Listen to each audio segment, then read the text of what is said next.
Olá, seja bem-vindo à aula 2 e aqui nós vamos trabalhar a respeito do feminismo no combate à violência contra a mulher. Durante esse vídeo você verá o feminismo num breve histórico e a busca da equidade de gênero. Ao final dessa aula você deverá definir o significado do feminismo, narrar alguns eventos históricos desse movimento e indicar a relação entre o feminismo e a violência contra a mulher. Vamos traçar então um breve histórico do feminismo.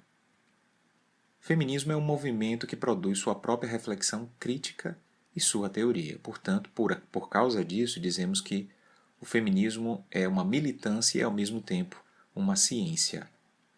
É importante demarcar que nós não vamos conseguir, a partir dessa apresentação, falar a respeito de toda a história do feminismo. Há uma grande controvérsia a respeito daquilo que se considera como uma história significativa do feminismo e especialmente a respeito dos elementos epistemológicos do feminismo. Então vamos reduzir a nossa apresentação a uma descrição breve, e essa descrição não deve parar nem ficar pautada apenas nisso que nós vamos falar. Então, ao longo da história ocidental, sempre houveram mulheres que lutaram contra a desigualdade de gênero, especialmente a dominação masculina. As mulheres sempre ofereceram a resistência a esse modelo masculino, especialmente porque sempre foram desfavorecidas na constituição da sociedade ocidental. E a história nos mostra vários eventos relevantes que mostram efetivamente a luta da mulher pela conquista de espaços. Desde a antiguidade, muitas sociedades demarcaram essa violência e desigualdade de gênero, né? E poucas as civilizações mostraram algum equilíbrio entre homens e mulheres. A maioria das civilizações, no decorrer dos séculos, sempre mostraram a luta das mulheres por tentar igualar as relações de gênero. Nós vemos aí um exemplo do Egito Antigo, que é uma grande exceção, em que houveram nessa cultura demarcações importantes da presença da mulher. Porque nessa cultura as mulheres tinham um papel mais igualitário, mais equilibrado com relação aos homens. Você vê aí, por exemplo, 3 faraós mulheres. O primeiro deles, primeira imagem da esquerda para a direita, é Tausert, que foi a primeira faraó. Na segunda imagem do meio, a Sobekneferu. E a terceira, Hatshepsut, que foi a última faraó de uma dinastia antiga, do Egito Antigo. Então, o universo cultural demandava equilíbrio entre homens e mulheres. É assim que o povo do Egito Antigo concebia. Só que isso era apenas uma pequena exceção. O que a gente vê e sempre observou na sociedade ocidental foi a desigualdade de gênero, a predominância do modelo patriarcal e a dominância da cultura, dos costumes e da prevalência do poder do homem sobre a mulher. Vemos isso na primeira ilustração da Grécia Antiga, a imagem mais acima. Vemos isso também na Idade Média, na imagem à esquerda. E, por último, na Idade Moderna ainda existe aí representação de um assédio no trabalho.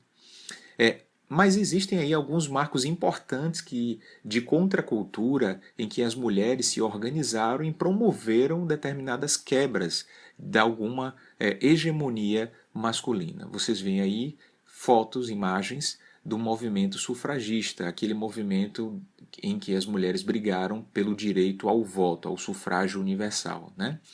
2 exemplos, né? Da esquerda mostram 2 mulheres segurando Vote for Women, que é briga pelo voto da mulher. To ask freedom for women is not a crime. Isso aí, basicamente, é questionar a liberdade para a mulher não é um crime. E é basicamente isso que as sufragettes, que é basicamente como elas eram chamadas, faziam em termos do movimento de buscar o sufrágio para as mulheres. Aí você vê, na verdade, o movimento em que, a partir da organização das mulheres em busca do sufrágio universal, houve efetivamente a partir de homens, da sociedade em si, né? Ou seja, a partir desse movimento de organização e de busca por direitos, a própria sociedade machista começou a trazer propagandas para mostrar o que poderia acontecer à época se as mulheres tivessem esses direitos que elas estavam brigando, né? O direito do sufrágio universal. A primeira figura da esquerda para a direita mostra uma mulher colocando um homem numa posição de cuidar dos afazeres domésticos, limpando a casa. Ao meio você vê uma frase que diz assim: What I would do if suffragists wins, ou seja, o que eu farei se as sufragetes ganhassem efetivamente a causa. No terceiro você vê Life is just one down thing after another. A vida é apenas uma coisa depois da outra. Então você vê aí a foto de uma mulher estampada na parede e um homem balançando um berço com um pé e fazendo comida com as mãos. Então há um movimento aí refratário no sentido de não permitir que as mulheres conseguissem conquistar o direito ao voto, o sufrágio universal. Então, houve um movimento, a Organização das Mulheres em busca do voto, e ao mesmo tempo houve um movimento contrário, conservador, né, ultraconservador dos homens, que não queriam permitir que as mulheres tivessem esse direito por medo de que os papéis se invertessem, especialmente aquelas condições conservadoras ditas em momentos anteriores aqui no nosso curso. Porém, houveram mulheres fortes que começaram a quebrar essa visão cultural de dominação masculina na sociedade. Aí a gente vai falar alguns marcos, iniciando pela Simone de Beauvoir, no livro de autoria dela, de 1949, O Segundo Sexo. E o que mais demarca esse livro, muitas coisas demarcaram essa obra, mas o que mais chama a atenção inicialmente é a frase clássica: não se nasce mulher, torna-se mulher, na dica de que é a partir dessa reflexão de gênero, ou seja, o que é o gênero entendido na expressão do comportamento de gênero, que ela começa a diferenciar o sexo biológico para a expressão concreta do gênero na sociedade. Uma expressão inicialmente mais conservadora, como vocês viram anteriormente, para uma visão mais integrativa, uma visão mais igualitária de papéis de gênero, de distribuição mais moderna dos papéis de gênero. Um segundo marco surge a partir da Betty Friedan, que foi uma feminista importante que trouxe uma obra fundamental, a mística feminina, traz aqui algumas ideias do feminismo libertário, ou seja, a busca da liberdade das mulheres, a luta por uma nova forma de relacionamento de gênero, né, em que ela demarca coisas importantes. Quem sabe o que as mulheres poderão chegar a ser quando finalmente forem livres delas mesmas, ou seja, quando elas começarem a se emancipar, a se empoderar das suas decisões em busca da sua liberdade. A mulher não pode esperar privilégios especiais por causa de seu gênero, mas também não pode se adaptar ao preconceito e à discriminação, frases aí da Betty Friedan. Por outro lado, há alguns movimentos importantes, como a primeira Conferência Internacional da Mulher, a década, informada aí a década da mulher pela ONU, né? A 1980 foi aí que a ONU decretou a década da mulher, e também o movimento feminista pela anistia, esse aí já mais brasileiro. O movimento feminista pela anistia foi fundado pela Terezinha Zerbini, que foi uma ex-presa política do regime militar. O esposo dela foi um general que não concordou com o golpe militar de 62, né? E foi reformado por causa disso. Ele defendia que deveria haver uma legalização dos processos, e por isso ele foi reformado. E ela criou, né, esse movimento para solicitar uma briga voltada para a anistia dos presos políticos, né? Nesse momento, há uma junção das lutas nacionais e internacionais que gradativamente proporcionaram a criação de alianças em troca de experiências para criar base que culminaria na militância e na teoria feminista, né? Então, há aí uma confluência entre o movimento feminista e os movimentos políticos de liberdade e democracia. Quando há essa junção, não há só no sentido do feminismo em si, mas também na junção de ideais de liberdade, de igualdade, de busca pelos direitos universais da pessoa humana e, por extensão, os direitos das mulheres, né?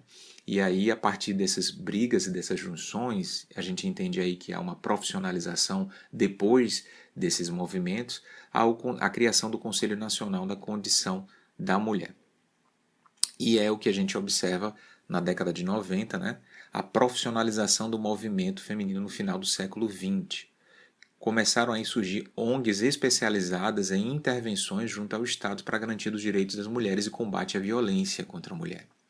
E aí é o que a gente consegue entender que a partir dessa profissionalização no Brasil foi possível criar a Lei Maria da Penha em 2006. Então, vamos tratar agora da busca da equidade de gênero, ações do movimento feminista em busca da equidade de gênero. Inicialmente, o feminismo busca crítica do status da condição social que promove a desigualdade de gênero em várias dimensões. E aí temos que mostrar que o feminismo busca uma crítica mordaz à matriz dominante. E essa matriz dominante refere-se ao modelo hegemônico, à relação de dominação e exploração entre homens e mulheres, do gênero masculino e gênero feminino. É uma relação de poder essa que não pode ser limitada a uma condição de gênero tradicional. Ela não pode também se limitar à única condição de gênero, mas ela tem que se expandir às questões de etnia, raça, classe e condição econômica. O que eu quero dizer com isso é que o feminismo critica essas questões de dominação social. E, ao fazê-lo, ela diz que efetivamente essa matriz dominante ela não permite a existência de uma matriz alternativa de gênero, uma matriz mais moderna, papéis de gêneros mais complexos, mais modernos e mais igualitários. E essa busca ela perpassa por uma crítica da posição de uma mulher na condição de vítima. E essa posição de vítima da mulher não permite a reestruturação das relações de poder. O gênero ele não deve ser tido como o destino. E aí nós temos que entender que a matriz dominante não prescinde a presença física do homem para funcionar. Pelo contrário, as próprias mulheres, quando alienadas da condição de sua liberdade, propagam o machismo, a matriz dominante também. E a matriz dominante ela não se refere apenas a homens adultos, ela não se refere à dominação masculina dos adultos, especialmente a condição de crianças, e desde crianças, desde a educação que as crianças recebem, observamos uma matriz de dominação, na exclusão das mulheres, na posição. Para fecharmos essa aula, vamos trazer aqui algumas conclusões, algumas considerações. A primeira delas é que sempre existiu a busca pelo equilíbrio das relações de gênero pelas mulheres. As mulheres sempre lutaram para tentar equilibrar as relações de gênero. E muitas mulheres morreram no caminho por essa causa. O feminismo não visa substituir uma ordem dominante, especialmente aquela do machismo, por uma outra ordem dominante. Observem que a ordem dominante não se refere apenas ao machismo, ao modelo masculino, mas também ao modelo de raça, de etnia, de predominância do poder. E é importante demarcar que o feminismo busca efetivamente uma igualdade de tratamento, uma garantia de direito para que as mulheres sejam tratadas de maneira respeitosa e de igualdade em relação à comparação com seus pares masculinos. Então, o feminismo ele é demarcado por questões históricas no Brasil e no mundo, mas é por isso mesmo que ele traz a ciência e a militância em seu movimento. E é por isso mesmo que nós dizemos que há uma junção de teoria e militância, junção de ciência e militância no movimento feminista. Então, nós vimos nesse vídeo um pouco do feminismo em termos do seu breve histórico. Nós buscamos mostrar aí que o feminismo sempre procurou a equidade de gênero e muitos movimentos demarcaram essa equidade.